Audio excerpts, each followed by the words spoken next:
सदर KMC union Syed Zulfikar Shah ने कहा है कि केएमसी में तैनात एडीएलएफए आफ्ताब बरोही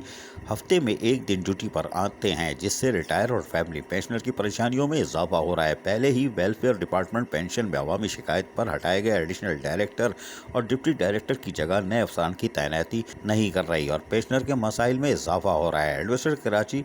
नोटिस लेने के बजाय ठंडी मशीन में बैठे हैं। सैयद जुल्फकार शाह ने कहा कि केएमसी में हाल ही में तैनात होने वाले local fund audit department Sindh के असिस्टेंट डायरेक्टर आफ्ताब बरोही हफ्ते में एक रोज दफ्तर आते हैं, जिसकी वजह से रिटायर और फैमिली पेंशनर के केसेस की भरमार हो रही है, जिससे ये बुजुर्ग पेंशनर बेवाएं एडीएलएफए के दफ्तर के चक्कर काटते रहते हैं, जबकि पता चलता है मौसूफ आए नहीं। हैरान है कि ये क्यों नहीं आते, जबकि पहले ही अवामी शिकायत पर ट्रांसफर करदा एडिशनल डायरेक्टर फाइनेंस और डिप्टी डायरेक्टर की जगह पेंशन सेक्शन में एडमिनिस्ट्रेटर कराची तैनात नहीं कर रहे, जिसकी वजह से मसाइल में इजाफा हो रहा है, जिससे खदशा है कि कोई भी नाखुशगवार वाकया बुजुर्ग पेंशनर के रमजान मुबारक में आ सकता है। और क्योंकि बुजुर्ग पेंशनर परेशान हो चुके हैं, उन्होंने एडमिनिस्ट्रेटर कराची और सेक्रेटरी लोकल गवर्नमेंट से इस सिलसिले में फौरी तौर पर नोटिस लेने का मुतालबा भी किया है कि इस तरफ देखा जाए, इसलिए कि रमज़ान मुबारक में ठंडी मशीन में ज़रूर बैठे,